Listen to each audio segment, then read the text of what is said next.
సాయినాథుని యొక్క నిర్హేతుకమైనటువంటి కృపా విశేషం.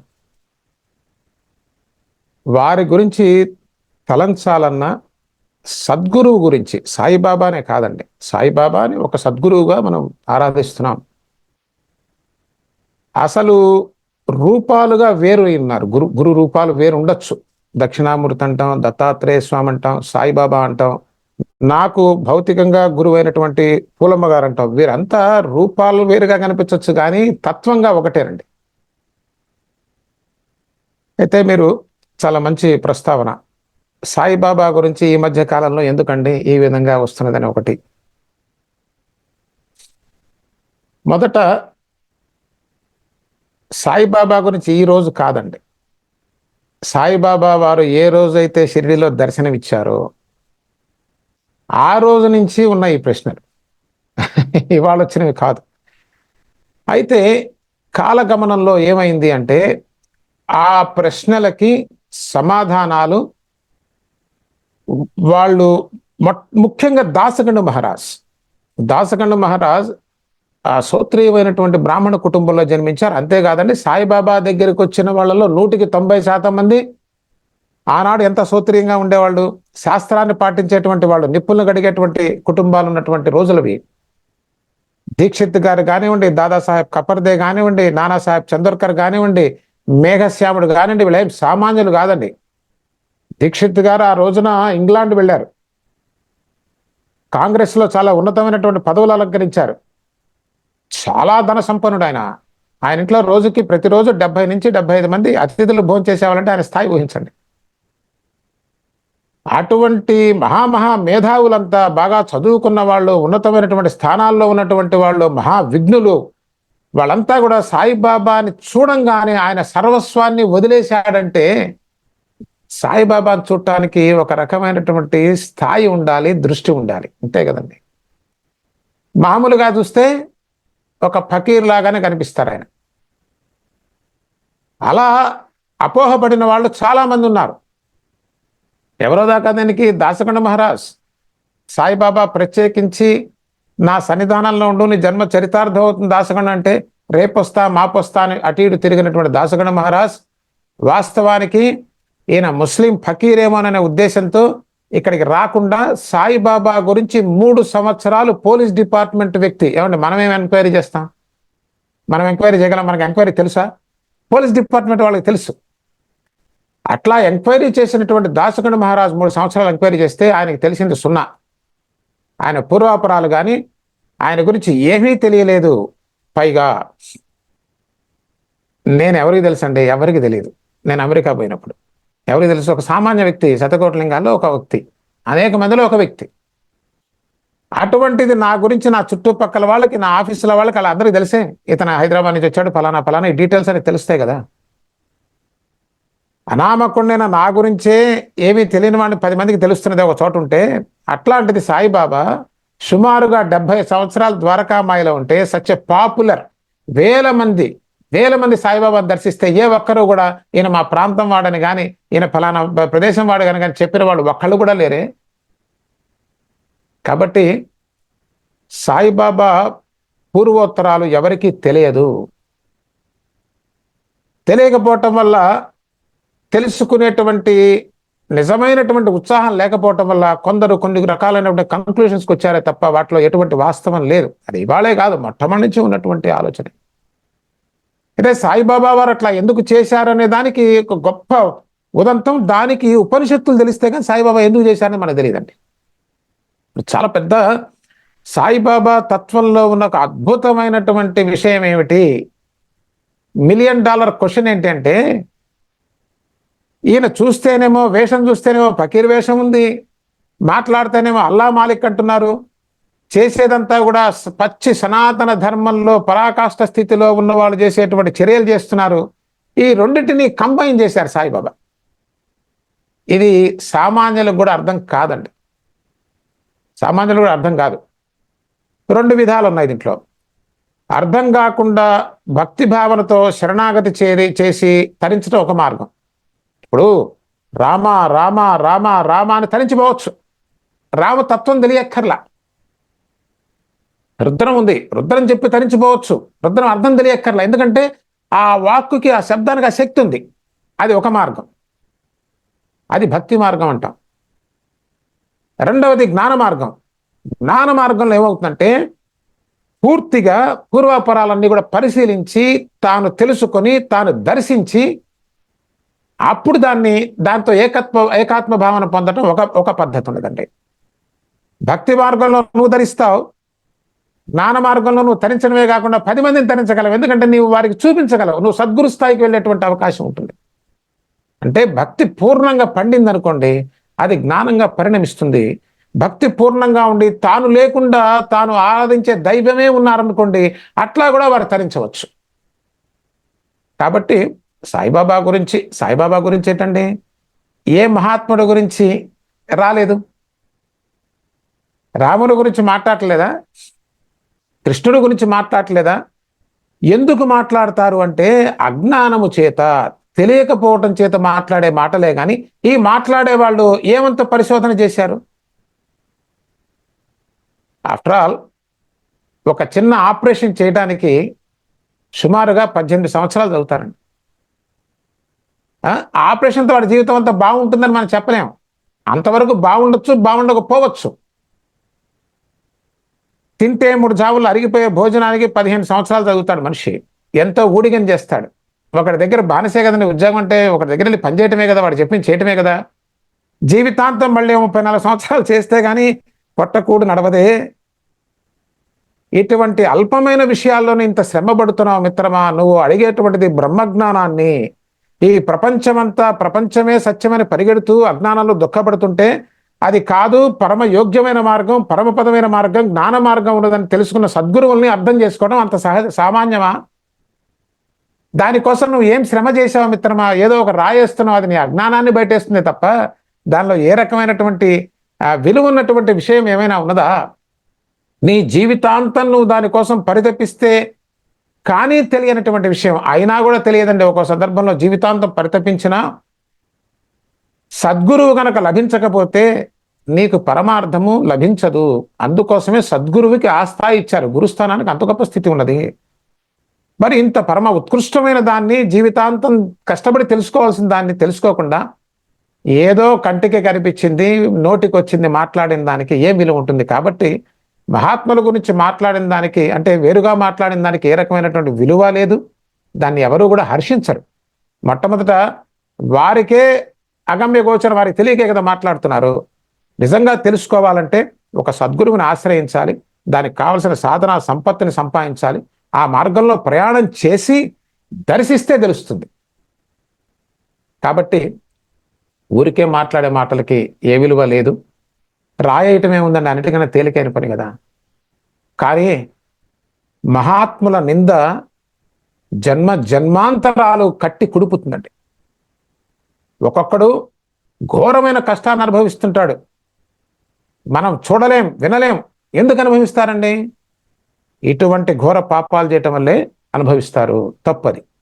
నీవు మహాత్ముని నిందించడం వల్ల తెలిసి తెలియని వాళ్ళు, ప్రారంభంలో ఉన్నవాళ్ళు, తెలుసుకోవాలని తాపత్రయంలో ఉన్న వాళ్ళు, బాబాని పూజిస్తున్న వాళ్ళు చాలా మంది మనసులు మారేటువంటి అవకాశం ఉంది.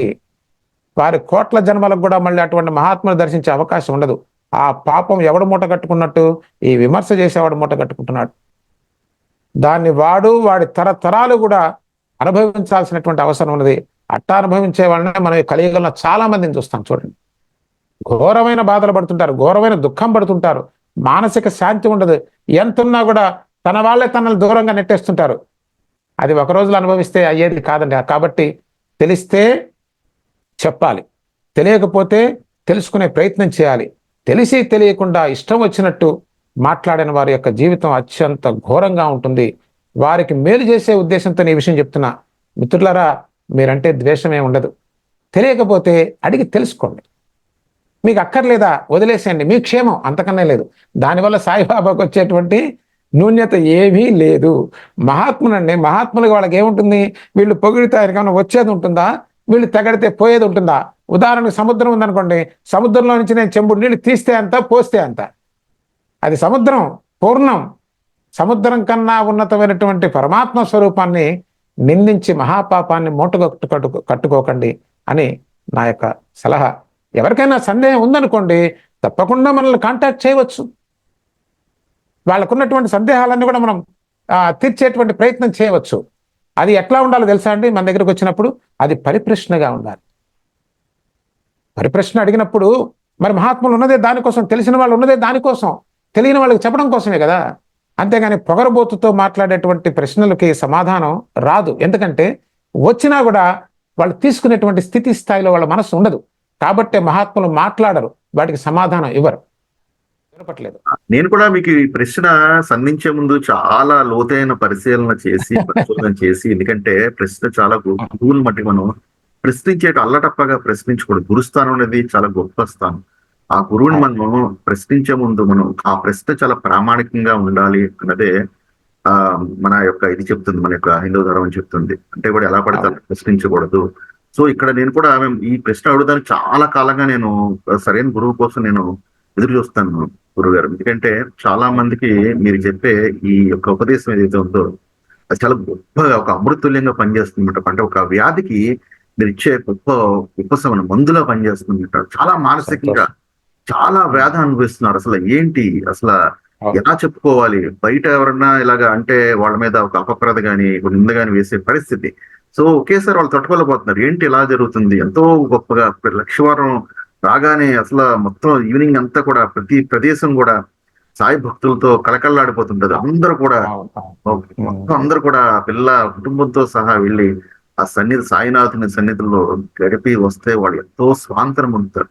ఇలాంటి పరిస్థితుల్లో ఇలాంటి ఒకేసారి రావడం కానీ, సోషల్ మీడియాలో దుష్ప్రచారానికి జరగడం కానీ, అలాగే ఇంకో విషయం ఏంటంటే సాయి సంస్థానం మీద హజ్ యాత్రికులకి ఏదో అందించారు, ఏదో ఫండ్ ఇచ్చారు, కానీ రామాలయానికి ఇవ్వలేదు అన్న అది కూడా జరిగింది. నేను కూడా విపరీతంగా దాని మీద కూడా నేను పూర్తిగా పరిశీలిన తర్వాత ఈ ఫ్యాక్ట్ చెక్ అనే ఒక ఛానల్ దాన్ని ధృవీకరించింది. అప్పుడు కూడా సాయి సంస్థానం వాళ్ళు ఇలాగా ఇవ్వలేదు అన్నది వాళ్ళు ధృవీకరించారు.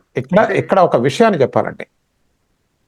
నన్ను చాలా మంది టీవీ ఛానల్స్, పెద్ద పెద్ద టీవీ ఛానల్స్ వాళ్ళు అడిగారు, ఏమండి సాయిబాబా డబ్బులు ఈ ముస్లిమ్స్ పట్టుకుపోతున్నారు కదా అని.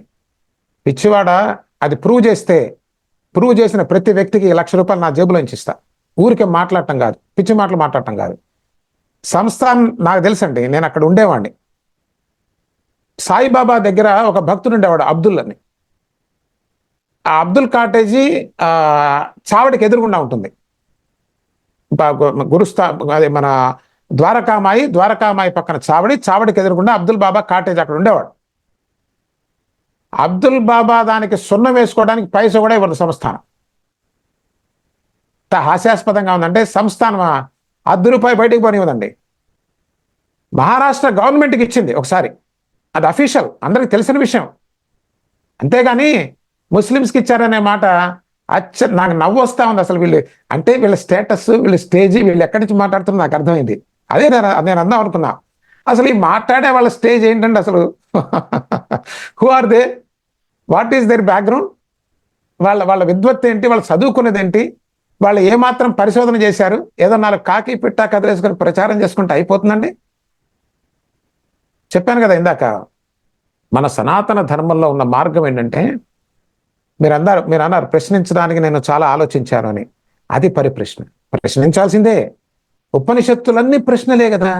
గురు శిష్య సంవాదం అంతా ప్రశ్నలే. అవి ఉపన్యాసాలు కాదండి. గురు శిష్యుల మధ్య జరిగింది ఉపన్యాసం కాదు, ప్రవచనం కాదు. గురుగారు, మన హైందవ ధర్మంలో ప్రశ్నించడం అనేది మన హైందవ ధర్మంలో ఉంది కదా. ప్రశ్న నుంచి జ్ఞానం పుడుతుంది కదా. ప్రశ్నించకుండా మన వినాలంటే అక్కడ మతం అయిపోతుంది, ఒక పరిధి క్రియేట్ అయిపోతుంది దానికి. అంటే విస్తృతంగా ఉండదు, అంటే దానికి ఒక సంకుచితం అయిపోతుంది అక్కడ. కానీ మన హైందవ ధర్మం ప్రపంచ వ్యాప్తంగా ఎంత గొప్పగా వికసించడానికి ముఖ్య కారణం అంటే నేను గమనించింది ఏంటంటే ప్రశ్నించడం. వేరే మతం ప్రశ్నిస్తే వాళ్ళు ఒప్పుకోరు. మీకు చెప్పి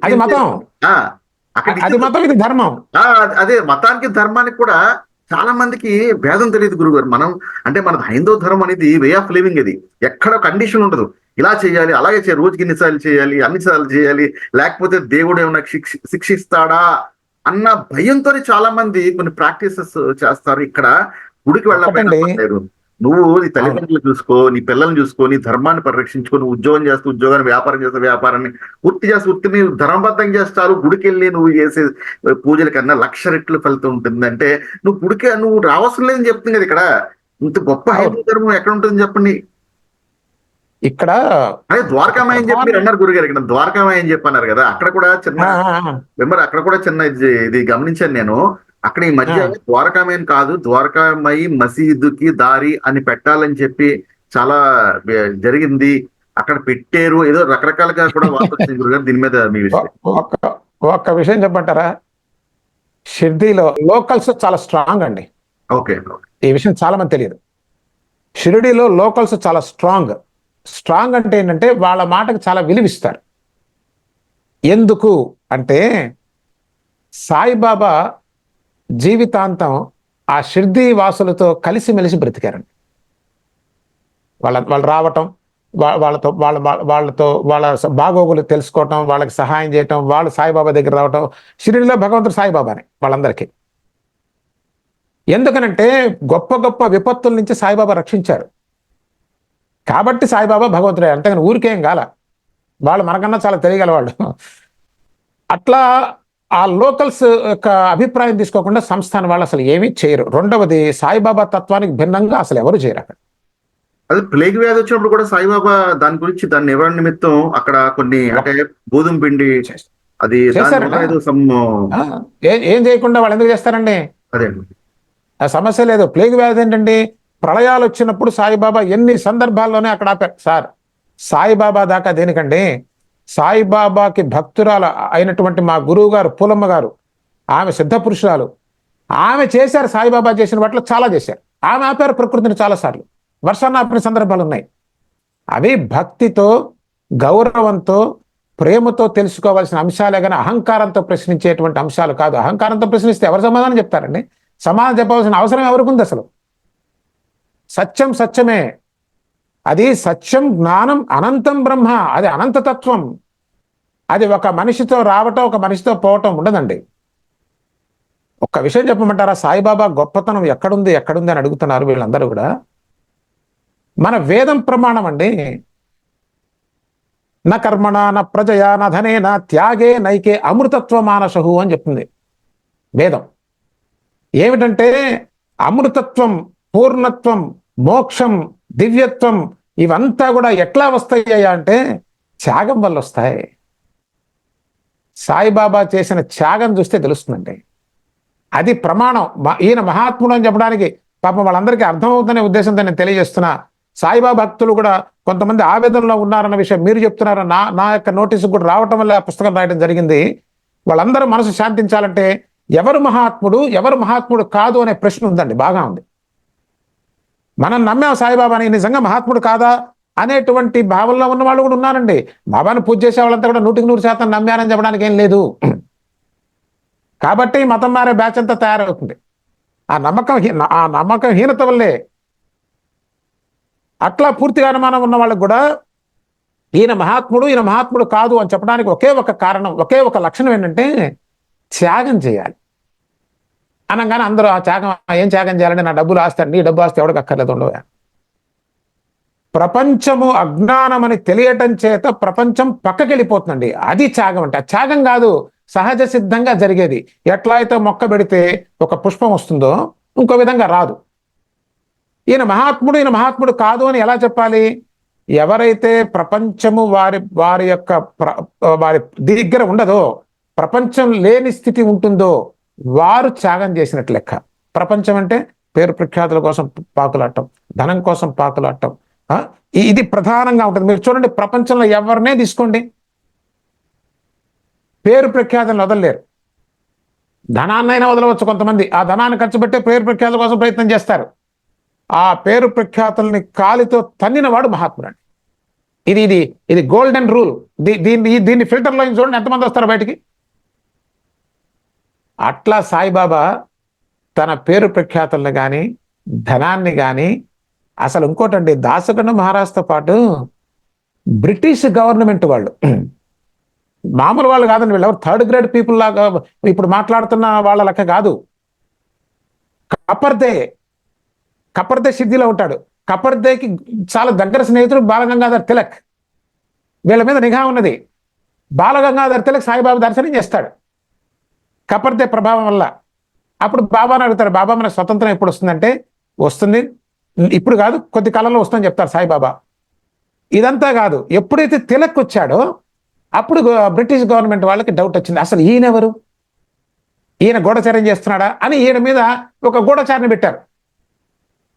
హిందువునో ముస్లింనో పెడితే ఈ రెండు ఎక్కువ కనిపిస్తున్నాయి కాబట్టి క్రిస్టియన్ పెట్టారు. చక్రనారాయణ అని పేరు. చక్రనారాయణ పెట్టి అసలు ఇక్కడ ఏం జరుగుతుందో మొత్తం నాకు రిపోర్ట్ ఇవ్వాలని చెప్పి చక్రనారాయణ పెడితే ఆయన మొత్తం అంతా కూడా పరిశీలన చేశాడు. ఈయన దగ్గరే కూర్చొని ఇక్కడ ఏం జరుగుతుంది, ఏమిటి విషయం అంతా కనుక్కొని వాళ్ళ కలిసిపోయాడు. వాళ్ళ కలిసిపోయి చివరికి రిపోర్ట్ ఇచ్చిందంటే బ్రిటిష్ గవర్నమెంట్ వాళ్ళకి, ఈయన గురించి నాకేం తెలియదు, ఒక 2 విషయాలు చెప్తాను. ఈయన ప్రపంచాన్ని, ధనాన్ని, స్త్రీని కాల్తో తన్నారు. జయించినటువంటి వ్యక్తి ఆయన. ఆయన గురించి చెప్పడం నా వల్ల సాధ్యం కాదు. ఎవరు చెప్తారండి? సద్గురువుల గురించి, మహాత్ముల గురించి, బ్రహ్మజ్ఞాన గురించి వేదాలే మూగమోయినాయి. ఏ విధంగా చెప్తావు సాయిబాబా గురించి? అక్కడ మౌనమే తాండవిస్తుంది. ఎందుకనంటే ఒకటి గమనించండి, ఎప్పుడైతే నేను బ్రహ్మానందంలో, దివ్యానందంలో ఉన్నానో మాట వస్తుందండి. ఆఫ్టర్ ఆల్ ఒక మంచి రుచికరమైన భోజనం చేస్తున్నాను అనుకోండి, అప్పుడు మనం మాడతామా? ఎవరిని మాట్లాడ కసేపాకు భోంచే మౌనంగా అంటే, ఎందుకని నేను అక్కడ ఆస్వాదిస్తున్నా, ఆనందిస్తున్నా. 2-3 గంటలు అరిగిపోయి అన్నానికే నేను అంత మౌనాన్ని వహిస్తే ఆ బ్రహ్మానందాన్ని అనుభవిస్తున్నప్పుడు ఇక మాట ఎక్కడ వస్తుందండి? కాబట్టి ఇవి లక్షణాలండి. కాబట్టే సాయిబాబా షిరిడీలో 60 సంవత్సరాలు సుమారుగా ఉన్నప్పటికీ 50 సంవత్సరాలు ఆయన అసలు ఎవరితో మాట్లాడలేదండి. పెద్దగా కలిసింది ఏం లేదు. మనం చెప్తున్న ఈ భక్తులంతా రావటం కానీ, అక్కడ జరిగినటువంటి వ్యవహారం అంతా కూడా, అక్కడ జరిగిన లీలలంతా కూడా ప్రధానంగా చివరి 10-15 సంవత్సరాలు జరిగినవే తప్ప, ఆయన దివ్య ఆనందంలో ఓలలాడుతూ ప్రపంచాన్ని మర్చిపోయి తన ఆహారం కూడా తను పట్టించుకునే స్థితిలో ఉన్నారు సాయిబాబా. అందుకే ఇది గమనించినటువంటి బాయిజామా తల్లి పాపం ఆ పిచ్చి ఆయన తినడేమో, అట్లాగే కూర్చుంటాడు ఎక్కడ పడితే అక్కడ అని చెప్పి ఆ తల్లి తీసుకెళ్లి రొట్టె మెక్కలు పెడితే, అక్క నా కోసం ఇంత ప్రేమగా ఇంత కష్టపడి ఎండలో రొట్టె ముక్క తెస్తున్నావా అని చెప్పి ఆమె కుమారుడైన తాత్యాని కన్న బిడ్డలాగా చూశారు సాయిబాబా. మామా మామా అని పిలిచేవాడు, మేనలులాగా చూశారు. చివరికి చెప్తారు, అంటే మనం అనుకోవటం ఏంటంటే ఆ బిడ్డ కోసం తన ప్రాణాన్ని వదిలేరని చెప్తారు, కానీ అది ఒక అభిమానం, ప్రేమతో చెప్పే విషయం. ఆ బిడ్డను రక్షించడానికి సాయిబాబా దేహాన్ని వదలాల్సిన అవసరం ఏం లేదు. కావాలంటే ఎంతో మంది రక్షించిన ఆయనను రక్షించడానికి వదలవలసిన అవసరం ఉంది. అది అభిమానంగా వాళ్ళు, వాళ్ళ కుటుంబం వాళ్ళు చెప్పుకుంటారు. అక్కడ దివ్య ప్రేమతత్వానికి స్థానం ఉంది. కానీ ఈ పిచ్చి పిచ్చి ఈ యొక్క విమర్శలకిను, ద్వేషానికి ఎక్కడా కూడా ఉండదండి మహాత్ముల దగ్గర. కాబట్టి అది భక్తితో, మీరు ఇందాక అన్నట్టుగా పరిప్రశ్నతో మహాత్ముల దగ్గర ఏ విధంగా ఉండాలి, ఆ గౌరవ మర్యాదలతో ప్రశ్నించినట్లయితే తప్పకుండా మహాద్రష్టలైనటువంటి జ్ఞానులు, ఋషులు, మహాత్ములు వాళ్ళందరికీ పుట్టినిల్లండి భారతదేశం. మన దురదృష్టం ఏంటంటే వాళ్ళని వదిలేసి ఈ పిత్తబరిగలు, చెత్త చెదారం అంతా ఎరుకొని మన జీవితాన్ని వృధా చేసుకుంటున్నాం. ఎక్కడెక్కడో ఫారిన్స్ అంతా వాళ్ళంతా వచ్చేసి రమణ మహర్షి గారి దగ్గర, సాయిబాబా దగ్గర అట్ట పడిగాపులు కాస్తున్నారు. ఎప్పుడు వాళ్ళ అనుగ్రహం వస్తే మన జీవితం పండుతుందా అని. భారతదేశం ఆధ్యాత్మికానికి పుట్టినిల్లు. అక్కడ పుట్టి కూడా మనం ఈ పనికిమాల వాటితో కాల వృధా చేస్తున్నామంటే ఇంతకన్నా తెలివి తక్కువ పని మరొకటి ఉందా అండి? మనకు శ్రద్ధ ఉంటే వెళ్ళి మహాత్ముల దగ్గర పరిప్రశ్న చేసి తెలుసుకొని మన జీవితం బాగుపరుచుకోవాలి. లేదంటే గమ్ము నుండి మనకు ఇష్టం వచ్చిన జీవితం మనం బ్రతకాలి.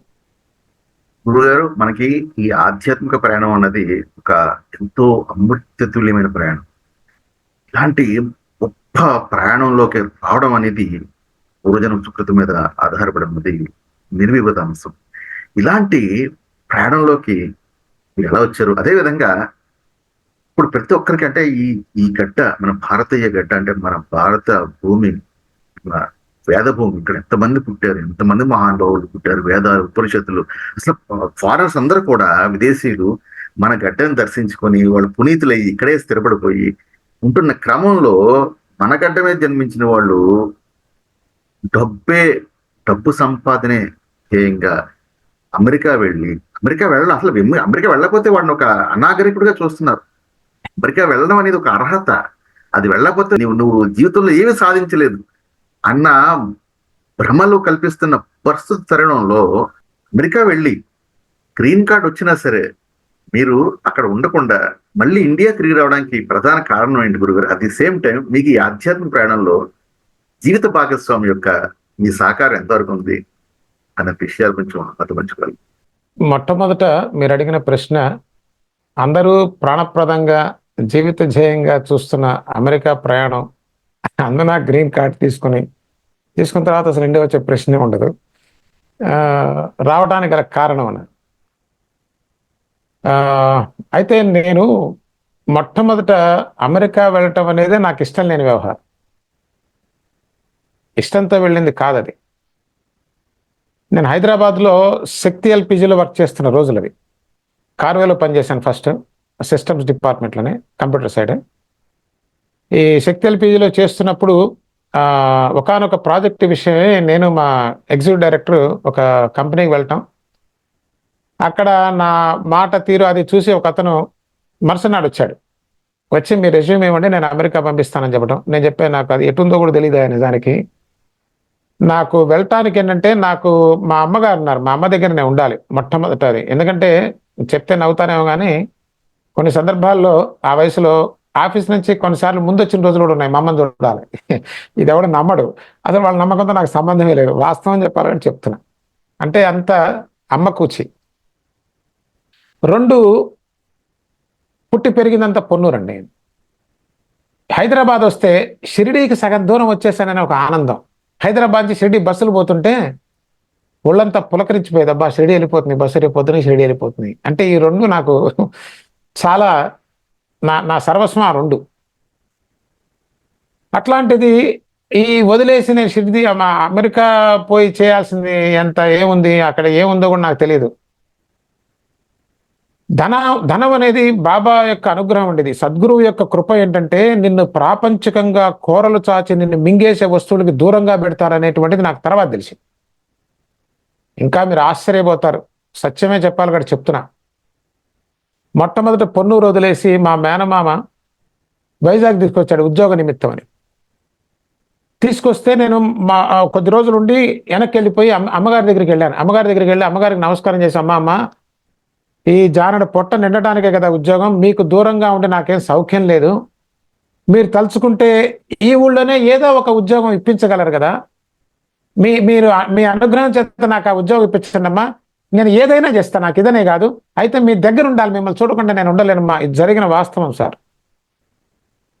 అయితే అప్పుడు అమ్మగారు అన్నారు, ఇదే విషయాన్ని మా గ్రామ దేవత, పొన్నూరులో గ్రామ దేవత తోటమ్మ తల్లి అండి, చాలా మందికి తెలుసు, పొన్నూరు ఆంజనేయ స్వామి చాలా ఫేమస్. ఆ తోటమ్మ తల్లికి చెప్పి ఒక కొబ్బరికాయ కొట్టి వెళ్ళు నాన్న అని చెప్పారు అమ్మగారు. సరేనమ్మా అట్లాగే చేస్తాను అని చెప్పి నేను లేవంగానే అమ్మగారు కూడా నిలబడ్డారు. నిలబడి వెళ్ళొస్తానమ్మా అన్న. అమ్మగారు అన్నారు, నేను కూడా వెళ్ళొస్తాను నాన్న అన్నారు. అదేంటమ్మా, నేనంటే వైజాగ్ పోతున్నాను, మీరు ఎక్కడికి పోతున్నారన్న. ఎక్కడికే ఉందిరా, లోపలికి వెళ్తున్నా అని లోపల గది చూపించారు, లోపలికి వెళ్తాలి అన్న. అదే అమ్మగారి చివరి దర్శనం. తర్వాత అమ్మగారు మహాసమాధి చెందారు. అంటే బాబా వారి యొక్క అనుగ్రహం చేత, ఆ పరమేశ్వర అనుగ్రహం చేత మొదటి నుంచి కూడా దీని మీద లేదండి, ధనం మీద లేదు, ప్రపంచం మీద లేదు మొట్టమొదటి నుంచి కూడా. కాబట్టే ఇప్పుడు నన్ను నేను విమర్శ చేసుకుంటే, మరి అప్పుడు వెళ్ళి అమ్మగారి దగ్గర ఉంటాను ఎందుకు అడిగాను, వైజాగ్ వచ్చిన వాడు హైదరాబాదు బాంబే ఇడిపోవాలి కానీ. అంటే ఆ గురు సన్నిధిలో ఉన్న ఆనందం, ఆ పూర్ణత్వం, ఆ శాంతి, అది అనుభవించిన తర్వాత బయటికి రావడం కష్టమేమో, రాలేడేమో. అమ్మగారు అవునని కాదని చెప్పకుండా తోటమ్మ తల్లికి చెప్పి ఎందుకు వెళ్ళినా అన్నారంటే, నేను అమ్మగారి కోసం వస్తా అంటున్నా కదా, అమ్మగారు మహాసమాధి చెందుతున్నారని ఆమెకు తెలుసు. అక్కడి నుంచి 10-11 రోజులను కొద్ది రోజులు అమ్మగారు మహాసమాధి చెందారు. అది ఎంత పరమ సత్యమో, హైదరాబాద్ నుంచి అమెరికా వెళ్ళటం కూడా అంతే సత్యం. అయితే వాళ్ళు ఫోర్స్ చేసి ఆ రిజం తీసుకెళ్ళి పంపించడం ద్వారా వెళ్ళాను. మీరు నమ్మరు, వెళ్ళిన 15 రోజులకే నేను దూరంగా ఉన్నాను ఇండియాకి. ఆ సింగపూర్ దగ్గర ఉంటుంది, సింగపూర్ పోతా అంటే మా మిత్రులంతా నవ్వారు, నువ్వు పిచ్చివాడివా, రానే వచ్చావు కదా, ఎట్లాగా కొద్ది సంవత్సరాలు ఉండి పోదువులే, ఇక్కడ ఉంటే వీడు పోడు అని మా అమ్మగారికి చెప్పిన వాళ్ళు ఉన్నారు. అయితే మొట్టమొదటి లేదండి, అక్కడ ఉండాలని లేదు, ఆ ధనం మీద మొట్టమొదటి అంత ఆశ లేదు. గ్రీన్ కార్డ్ వచ్చిన తర్వాత వస్తుంటే సత్యం కంప్యూటర్స్లో నెంబర్ 2 మైనంపాటి రామ్ ఉన్నారు, మాకు డిస్టింక్ట్ రిలేటివ్ట. ఆయనకు ఫోన్ చేస్తే ఆయన నాతో మాట్లాడిన విషయం ఏంటంటే, నేను చేసిన పొరపాటు నువ్వు చేయబాకు, మళ్ళీ నేను ఇండియా వెళ్ళాను, మళ్ళీ వెనక్కి వచ్చాను, నువ్వు మళ్ళీ వెళ్ళి వస్తావు అంటే, మీ విషయం వేరు నా విషయం వేరు నేను మనసులో అనుకున్నా. మరలా దాని తర్వాత పొరపాటును కూడా వెనక్కి వెళ్ళింది లేదు. అంటే ఏదో ప్రయత్నపూర్వకంగా జరిగిందేం కాదండి అమెరికా నుంచి వెనక్కి రావడం. చివరికి ఇక్కడ విప్రోలో చేస్తున్నప్పుడు నా గ్రీన్ కార్డు వెనక్కి ఇచ్చేసి బిజినెస్ వీసా తీసుకోమన్నారు, 10 ఏళ్ళకి ఇస్తారు. కాన్సులేట్కి వెళ్ళినప్పుడు అమెరికన్ కాన్సులేట్లో అది నేను వెనక్కి ఇవ్వాలి, అది ప్రాసెస్ అనమాట. అది ఇస్తున్నప్పుడు ఆయన ఆశ్చర్యపోయాడు. గ్రీన్ కార్డు కోసం ప్రాణాలు వదిలేస్తున్నారు, జీవితాలు వదిలేస్తున్నారు, గ్రీన్ కార్డే పరమావధి అనుకుంటున్నారు. ఇవన్నీ చెప్పకుండా are you sure what you are doing అని అడిగాడు. అంటే నువ్వు చేసే పని అంటే నీకు అర్థమే చేస్తున్నావా, you are surrendering your green card అంటే yes I know what I'm doing అంటే okay it's up to you అని చెప్పి తీసుకున్నాడు, క్యాన్సిల్ చేశాడు, ఇచ్చాడు, ఇండియాది ఇచ్చాడు. అయితే ఇక్కడ ఈ గాలిలో ఈ నీటిలో మనకు ఎన్నో సమస్యలు ఉండొచ్చండి. మన భారతదేశంలో రకరకాల సమస్యలు ఉన్నాయి, నిత్య జీవితానికి సంబంధించిన సమస్యలు చాలా ఉండొచ్చు. ఇవేవీ లేనటువంటి దేశం అమెరికా, స్వర్గధామం అమెరికా. కానీ ఎన్నున్నా నీకు శాంతిని ఆనందాన్ని ఎక్కడా ఏది ఇవ్వలేదండి. ఇక్కడ ఉంటే వస్తుందా అంటే ఇక్కడ ఉంటే రాదు. ఇక్కడ ఉండాల్సిన రీతిగా పచ్చిగా చెప్పాలంటే ఏనాడు నువ్వు ఆత్మజ్ఞానానికి దగ్గరవుతావో ఆనాడే నీకు మనశ్శాంతి తప్ప వేరొక దాంట్లో ఎక్కడా లేదు. పచ్చిగా చెప్పాలంటే ఇంకా సాయిబాబా ఒళ్ళో కూర్చున్నా కూడా ఆనందం రాదు. సాయిబాబా ఏది దర్శింపజేస్తున్నారో అది దర్శించినప్పుడు నీకు వస్తుంది, అది నీ సొంతం, అది ఒకళ్ళు ఇచ్చేటువంటిది కాదు. అయితే సద్గురువు ఏం చేస్తారంటే నీకు ఆ తపన చూసి, నాన్న నువ్వు చూడవలసిన దిక్కు దక్షిణం కాదురా ఉత్తరం అని చెప్తాడు. చాలు, ఆ ఒక్క మాట చాలు. ఆ ఉత్తరం చూస్తే అక్కడితో ఆఖర్ ఏమిటది, నీ దుఃఖం అంతరించిపోతుంది, నీ అశాంతి అంతరించిపోతుంది, నీ తాపత్రయం పోతుంది. తాపత్రయం పోయిన తర్వాత దుఃఖము బాధ ఎక్కడుందండి? అది ప్రదేశాన్ని బట్టి ఉండదు కదా, నీ మానసిక స్థాయిని బట్టి స్థితిని బట్టి నీ ఆనందము సౌఖ్యం ఉంది. కానీ ధనంలో కానీ, ఎందుకంటే ఇండియా వచ్చిన తర్వాత కూడా చూశాను ఎంతో మంది ధనవంతులు ఇండియాలో కూడా ఉన్నారు, వాళ్ళందరూ సౌఖ్యంగా లేరు. సరే అమెరికాలో ఉన్న వాళ్ళ పరిస్థితి నేను చెప్తే బాగుండదు, ఎందుకంటే నేను వచ్చాను కాబట్టి దాని గురించి మాట్లాడితే బాగుండదు. ఆ వచ్చిన విధానమే తెలుస్తుంది. ధనంలో కొంత సౌఖ్యం ఉందండి, మనకు కావాల్సినవి కొనుక్కోవచ్చు అంతే. దానిలో నిజమైన ఆనందము కానీ శాంతి కానీ లేదు. ఉంటే మనకి మహామహా ధనవంతులు అన్న వాళ్ళంతా కూడా ఈ ప్రపంచంలో ఇంకా పరిగెత్తవలసిన అవసరం లేదు. కాబట్టి మనకి ఉండడానికి తినడానికి ఆ పరమాత్మ ఇస్తాడు ఖచ్చితంగా. ఆయన నమ్ముకున్నప్పుడు ఆయన ఇవ్వరండి. ఆ మార్గంలో వెళ్ళేవాడికి అసలు ఇది విషయమే కాదు, దీనికోసం ప్రయత్నమే చేయడు, ఇది సహజంగా సిద్ధంగా జరిగిపోతుంది. లేకుంటే మరి ఆ మహాత్ములైనటువంటి తుకారాం మహారాజ్ ఎట్లా బతికారండి? ప్రపంచం దృష్టిలో ఆయన పేదవాడు కావచ్చు, కానీ జ్ఞాని దృష్టిలో, నిజమైనటువంటి మేధావి దృష్టిలో ఆయన పరిపూర్ణమైన జీవితాన్ని గడిపాడు. ఎంత అద్భుతమైన జీవితం! ఎలా చెప్తావు అద్భుతమైన జీవితం అంటావేమో.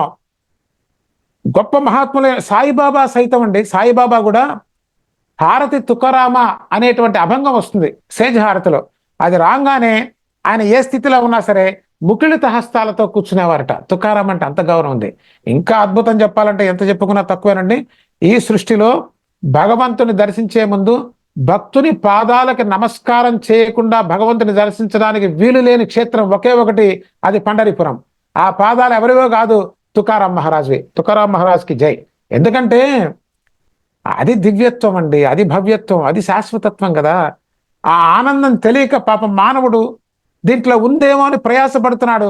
చివరికి ఆయాసమే మిగులుతుంది, కానీ ఆ ఆనందం కానీ సంతోషం కానీ ఆ భరోసా కానీ ఆ ధైర్యం కానీ ఈ మానవుల్లో ఎక్కడ కనిపించట్లేదంటే దీంట్లో లేదనే కదా అర్థం. అది మన జీవితంలో కూడా కనిపిస్తున్నది. కాబట్టి దీని పక్క రావటం ఆశ్చర్యమేం లేదు, దీని పక్క రాకపోవటం ఆశ్చర్యంగా ఉంది. ఇంత బాధపడుతున్నా, ఇంత దుఃఖపడుతున్నా, ఇంత ఖేదం పొందుతున్నా కూడా ఇంకా అటే ఎందుకు పరిగెడుతున్నాడో నాకు అర్థం కావటం లేదు. కాబట్టి దివ్యమైన ఆనందం, మనశ్శాంతి అంటే మళ్ళీ కేవలం గుళ్ళకెళ్ళటం రావటమే కాదండి, అది మన సంస్కృతి కాదు. భారతదేశం గురు శిష్య పరంపరకి అలవాలం, గురుకులాలకి అలవాలం. ఎంత దురదృష్టం అంటే గురుకులాలని నాశనం చేసుకున్నామండి, ఎంత బాధాకరమైన విషయం. మరలా మన మోడీ గారి నాయకత్వంలో హిందూ దేశంలో, భారతదేశంలో గురుకుల వ్యవస్థ రావాలి. గురుకుల వ్యవస్థ అంటే ఏదో కాదు, గురు శిష్య పరంపర. అసలు ఆ గౌరవం లేదు, ఆ భయభక్తులు లేవు. కాబట్టే మనిషి ఇంత దుఃఖపడుతున్నాడు. ఏ ఉందని కాదండి, ఎలా ఉన్నామనేది ప్రధానం. గురుగారు ఇక్కడ ముఖ్యంగా మీరు ఇలాగ ఈ ఆధ్యాత్మిక ప్రయాణం మనకి అమెరికా నుంచి వచ్చిన తర్వాత మరి ఇంట్లో వాళ్ళు మీ సహకారం ఎలా ఉంది? ఎందుకంటే మీరు గృహస్థాశ్రమ ధర్మంలో ఉన్నారు, మీరు బంధాల్లో ఉన్నారు. ఆ బంధాలని చాలా మంది ఇక్కడే వాళ్ళు కన్విన్స్ చేయడం ఎలా కన్విన్స్ చేశారు? లేకపోతే ఎంత భక్తి భావన వాళ్ళు ఒక లోపల ఏదో ఒక ఉంటుంది, నా తర్వాత ఎలా గడవాలి ఏంటి, మీరు వెంటనే వదిలి రిజైన్ చేశారా? లేకపోతే ఏంటి తర్వాత మీరు ఎలాగ ప్రయాణం, అంటే మీరు జీవితంలో జరిగిన మిరాకిల్స్ ఏంటి, ఎలా మీరు దీన్ని ముందుకు తీసుకెళ్తున్నారు? ఉద్యోగం ఏ వ్యాపకం లేకుండా, అంటే ఒక ఏమంటారు దాన్ని, ఎర్నింగ్ అనేది లేకుండా మనం ఈ జీవితాన్ని ఇప్పుడు ఉన్న పరిస్థితుల్లో ముందుకు తీసుకెళ్ళడం అత్యంత కష్టతరమైన పని. దీన్ని మీరు ఎలా ముందుకు తీసుకెళ్తున్నారు గురించి? మీరు అందరికీ ఉన్న ప్రశ్న, అదొక రహస్యాన్ని మీరు బయట పెట్టమని చెప్తున్నారు. ఇది అందరికీ ఉన్న ప్రశ్న అండి. మా కుటుంబాల్లో, మా ఉన్న ప్రదేశంలో, ప్రాంతంలో అందరికీ వీడు ఎలా ఇంత ఆనందంగా ఎలా ఉన్నాడు, వీడు ఉద్యోగం వాడే టెన్షన్ పడుతూ వస్తున్నాడు కదా, ఇంత భయపడిపోతున్నాడు, ఎలా జరుగుతుందా అని కంగారు పడుతున్నాడు. వీడు అసలు ఏమీ చేయకుండా, ఇప్పుడు ప్రస్తుతానికి ఏమీ లేదు కదా, ఇప్పుడు కాదండి, గత 7-8 సంవత్సరాల నుంచి నడుస్తున్నది కదా.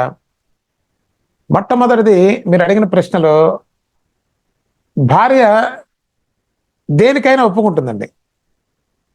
ఇటువంటి భక్తికి దానికి ఏ భార్య ఒప్పుకోదు నాకు తెలిసి. మీరు ఏం చేసినా ఒప్పుకుంటుంది భార్య. చేయరాని పనులు కొన్ని చేసినా కూడా భార్య ఒప్పుకుంటుంది.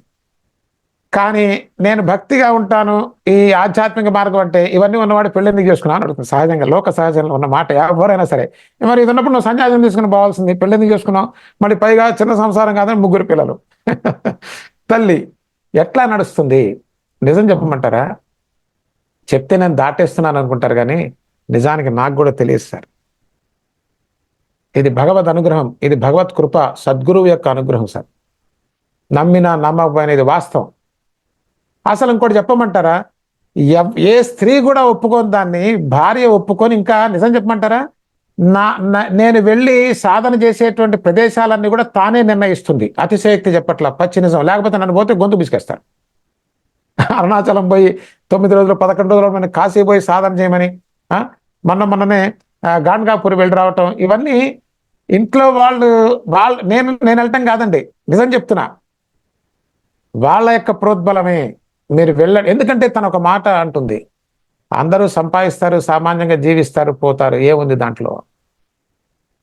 ఇది కదా ఎవరు చేయలేనటువంటిది, చాలా అరుదుగా ఉండేటువంటి విషయం. నేను అనుకుంటా ఈమె ఇట్లా మాట్లాడటమే సద్గురువు యొక్క కృపకి నిదర్శనం అని నేను గమనుంటా. అంతే కదా, సాయినాథుని అనుగ్రహం లేకుండా, వారి యొక్క కృప కాదండి, అఖండమైనటువంటి కృప ఉంటే తప్ప, ఆమె కూడా సామాన్యమైన మనిషే కదా, ఆమె యోగీశ్వరాసురులు కాదు, వాళ్ళేమి గొప్ప ఇదేం కాదు కదా, సామాన్యంగా అత్యంత సామాన్యంగా జీవించినటువంటి వాళ్ళే. వివాహానికి ముందు of course she also Saibaba devotee right from the childhood. ఎంతైనా కూడా తాను కూడా అమెరికా వెళ్ళాలని, భోగభాగ్యాలు అనుభవించాలని, బంగారాలు వేసుకోవాలని, ఆస్తులు ఏ స్త్రీకి ఉండదు అసలు. స్త్రీ అంటేనే అది ఒక రకంగా చెప్పాలంటే ఏ స్త్రీకైనా ఉంటుంది. మరి తనకి లేకుండా ఉన్నది, మీరు అడిగారు కాబట్టి చెప్తున్నానండి, తనకు అది లేదు అంటే నేను మొట్టమొదటి అనుకున్నది సాయిబాబా యొక్క కృప అఖండంగా వెలిగిపోతున్నది, రాశీభూతమై ఉన్నది అనేటువంటి ప్రత్యక్ష నిదర్శనం ఇది. ఇంతకన్నా గొప్ప లీల ఏముంటుంది చెప్పండి? ఇంకో ఏ లీలైనా దీనికన్నా తక్కువే ఉంటుంది. అట్లే బిడ్డలు కూడా, పిల్లలు కూడా అర్థం చేసుకొని, మా నాన్నగారు ఈ విధంగా వెళ్తున్నారు, మీ జీవితం వేరు డాడీ అంటుంటారు. కరెక్టే నాన్న, ఈ జీవితం వేరు, మీరు వెళ్ళండి, మీరు కావాలండి మీరు అమెరికా వెళ్ళండి, మీరు ఎక్కడికైనా వెళ్ళండి. ఎందుకంటేనండి ఏది కూడా ప్రయత్నపూర్వకంగా చేయకూడదు. ఇప్పుడు నేను చేశానని కూడా చేయలేడు, వాడు చేశారని నేను చేయలేను. ఏదైనా సహజ సిద్ధముగా ఆ మొక్కలో ఆ మల్లె పువ్వుని, సన్నజాజిని పుష్పించే తత్వం ఉంటే పుష్పించాలి, కానీ ప్రయత్నపూర్వకంగా చేసేది ఏది ఫలించదు సార్. అది న్యాచురల్ గా ఉండాలి. Then only you can enjoy. నేను అదే అంటాను, నీకు ఏం కావాలో అది చెయ్యి, కాకపోతే నీకు విఘ్నత అనేది ఉంది కదా, దాన్ని ఉపయోగిస్తే ఇంకా బాగుంటావేమో, ప్రశాంతంగా బ్రతుకుతావేమో, ఆలోచించు మిత్రమా అని నా సత్సంగాల్లో కూడా చెప్తా. అంతేగాని ఇటు రావడం చాలా కష్టం సార్. నిన్న అమ్మగారి టెంపుల్లో ఉత్సవాలు అయితే మొన్ననే వెళ్తే మా బంధువులు అది కూడా అంటున్నారు, విని వాళ్ళు చూసి ఏదైనా ప్రసాద్ ఇట్లా ఉండటం చాలా కష్టం. అవును నాకు తెలుసు, కానీ నాకు చాలా ఇష్టం, నాకేం కష్టం లేదు, అది చాలా సహజంగా ఉంటుంది. ఇప్పుడు నన్ను పోయి ఏదైనా చేయమంటే అది కష్టం. మళ్ళీ ప్రపంచంలో పడి చేసేదే ఉందని, ఎంత సంపాదించినా ధనమే కదా, సంపాదించి ఒకరోజు నేరు తెలుస్తాం. ఉన్ననాళ్ళు అయితే ఉండం కదండి. ఒక రోజు ఖచ్చితంగా ముగుస్తుంది సార్, ఒక రోజు ముగుస్తుంది. ఆ రోజున నీకే ఆప్షన్స్ ఉండవు మిత్రమా. ఇప్పుడు ఏదో ఆప్షన్ ఉంది, నాకు అటు పోవాలా ఇటు పోవాలా, అది చేయాలా ఇది చేయాలా. ఎస్, అది భగవంతుడు ఇచ్చినటువంటి స్వతంత్రం నీకు. ఏ మార్గం, ఇక్కడ 2 మార్గాలు ఉన్నాయని చెప్తారు కదండి, ప్రవృత్తి మార్గం, నివృత్తి మార్గం. దేంట్లో ఆనందం ఉందో నువ్వే చూసి తీసుకో మిత్రమా. ఇంకొకటి మనం ఏమనుకుంటామంటే, అయ్యో పాపం ఆదిశంకరాచార్యులు అన్ని వదిలేసి సన్యాసం తీసుకుని వారంతా త్యాగం చేశారంటాం. వారు త్యాగం చేయలా, ప్రాపంచికమైన మనిషి త్యాగం చేస్తున్నాడు. దివ్యమైన ఆనందాన్ని, శాంతిని, అద్భుతమైన జీవన విధానాన్ని త్యాగం చేసి ఎందుకు కొరగానటువంటి ఈ ప్రపంచంలో కొట్టుమిట్టాడి పెద్దగా. ఇప్పుడు ఒక స్థాయి దాటిన తర్వాత డబ్బుకి విలువేమని చెప్పండి. ఎందుకంటే మన సత్సంగాలకు వచ్చేటువంటి వాళ్ళతో మాట్లాడిన తర్వాత నేను చెప్తున్నదండి, గొప్ప గొప్ప చార్టర్డ్ అకౌంటెంట్స్ కానీ, డాక్టర్స్ కానీ, లాయర్స్ కానీ, బాగా ధనాన్ని సంపాదించిన వాళ్ళు సైతం వాళ్ళు స్వయంగా చెప్తున్న మాటలు కాబట్టి నేను చెప్తున్నా. నాకు తెలుసా విషయం కాబట్టే నేను ఇటు వచ్చా. లేకపోతే అమెరికాలో అంటే పరిస్థితి డబ్బు పరంగా వేరుగా ఉంటుంది కదా. కానీ వాళ్ళు చెప్తున్నారు, ఇక్కడ ఏం లేదండి, ఇంత సంపాదించినా మాకు మనశ్శాంతి లేదు. లేదు మిత్రమా, నేనే కాదండి, గొప్ప గొప్ప వాళ్ళు. మీ మాటకి అడ్డొచ్చాను గురుగారు, క్షమించాలి. పర్లేదు, చెప్పండి చెప్పండి. మీరు అన్నది ఎంత సత్యం అంటే, ఈ మధ్యన విజయవాడలో డాక్టర్ చదివి ఉన్నతమైన స్థాయిలో ఉండి వాళ్ళ ఆర్థిక సమస్యల వల్ల అతను ఆత్మహత్య చేసుకుని డిసైడ్ అయిపోయి వాళ్ళు తను ముందు ఏం చేస్తారంటే పిల్లల్ని చంపేస్తున్నారండి. నేను చనిపోయిన తర్వాత నా పిల్లలు ఏమవుతారు, అభం శుభం తెలియని పిల్లల్ని. అంటే ఆ పిల్లలు ఎలా వచ్చారు, ఎవరు తీసుకొచ్చారు, ఎవరి ద్వారా వచ్చారు, నువ్వే తీసుకొచ్చావు, ఎవరు తీసుకురామ్మా, వాళ్ళు అడిగారా నేను వస్తాను ఇక్కడికి అని చెప్పి ఈ భూమి మీదకి తీసుకొచ్చిన చంపేయడం నీకు హక్కు ఎవరు ఇచ్చారు, నీ సమస్య అది నీది. పిల్లలు ఏం చేశారు, పిల్లలు కాకుండా భార్యని చంపేశాడు, భార్యని కాకుండా తల్లిని కూడా, కన్న తల్లిని కూడా చంపేశాడు. ఎంత దారుణం.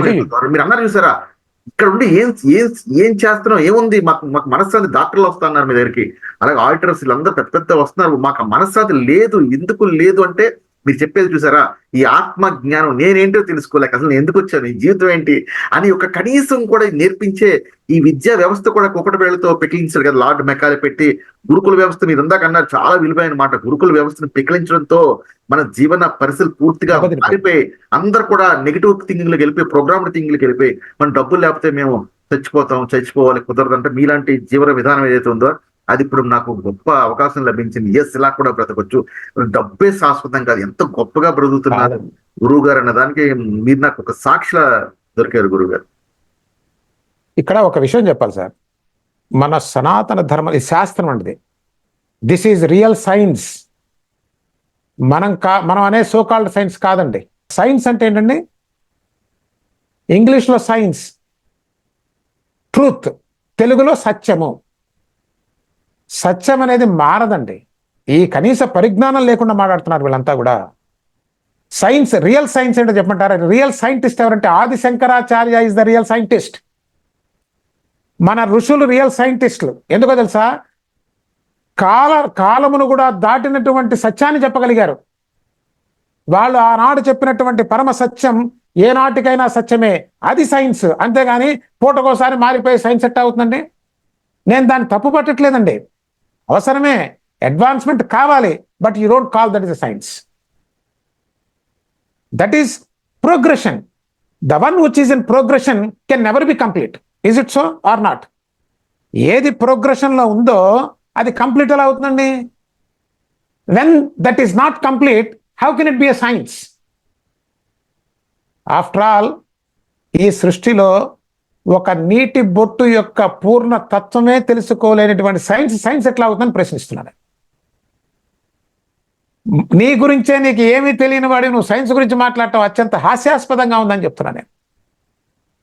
నిజమైన సైంటిస్ట్ ఎవరో తెలుసా అండి? మన ఋషులు, ద్రష్టలు, తత్వవేత్తలు, మహాత్ములైనటువంటి రమణ మహర్షి గారు, సాయిబాబా లాంటి వాళ్ళు, ఆదిశంకర్ లాంటి వాళ్ళు సైంటిస్టులు. ఎందుకో చెప్పమంటారా? వాళ్ళు చెప్పింది ఏ నాటికైనా పరమ సత్యమే. ఇంకో రహస్యం చెప్తానండి మీకు. మనం నిజంగా మానవులు దరిద్రులండి. భారతదేశంలో పుట్టి మనిషి శాంతిగా సుఖంగా ఎలా బ్రతకచ్చో చెప్పినటువంటి పుణ్యభూమిది. అది తెలుసుకుంటే నువ్వు కష్టపడవలసిన అవసరం లేదు మిత్రమా, దుఃఖపడవలసిన అవసరం లేదు. అదే నేను తెలుసుకున్నది. నేను దర్శించిన పిదప దాన్నే ఆ కష్టంతో ఆ బాధతో వచ్చినటువంటి తోటి మిత్రులకి చెప్తున్న విషయం కూడా అదే. ఇక్కడ మన భారతదేశం నమ్మకాల పరంపర కాదండి. ఈ నమ్మకం ఎవరికి కావాలండి? తెలియనప్పుడు నమ్మాలి కదా. నాకు తెలియని విషయంలో నాకు నమ్మకం కావాలి. మన ఋషులు చెప్తున్నది, మహాత్ములు చెప్తున్నది, అరే నమ్మకం కాదురా, నీవు దర్శించు. అందుకోసమే మనవి దర్శనాలండి, దర్శనాలు. ఇవి ఎటుపోయినాయో. ఇంతకన్నా దరిద్రం దౌర్భాగ్యం మరొకట్లేదు. భారతదేశంలో పుట్టినవాడు ఆడబట్టి ఏంటంటే అసలు వీడు ఆనందంగా బ్రతకటానికి ఓనమాలు దిద్దించిన వాడు భారతీయ ఋషి. అక్కడ పుట్టి ఇంకా ఏడుస్తున్నాడంటే ఇంతకన్నా దౌర్భాగ్యం. అమెరికాలో ఉన్నవాడు ఏడుస్తున్నాడంటే ఒక అర్థం ఉంది. వేరు కంట్రీస్లో ఉన్న వాళ్ళు ఏడుస్తున్నారు, అలో లక్ష్మణ అని ఏడుస్తున్నారంటే ఒక అర్థం ఉంది. ఎందుకంటే వాళ్ళకి తెలియదు. ఇక్కడ అణువు ఈనాటికి నిగూఢంగా సత్యము ఇప్పుడు కాదండి, ఎప్పటికీ బ్రతికే ఉంటుంది. అది ఎప్పుడెప్పుడు దానికోసం తపనతో జిజ్ఞాసతో ఒక వ్యక్తి ఉద్భవిస్తాడో వాడి ముందు సాక్షాత్కరిస్తుంది. అందుకోసమే ఎంతమంది కిరాతకులు, దుర్మార్గాలు ఎంత నాశనం చేయాలన్నా, పిచ్చివాడ ఆకాశాన్ని నాశనం చేయాలని చూస్తున్నావు, నీ తరం కాదు అసలు, నువ్వెంత నీ బ్రతికెంత. ఇవన్నీ కాలగర్భంలో కలిసిపోయారు, మీ చరిత్ర లేకుండా పోయినాయి.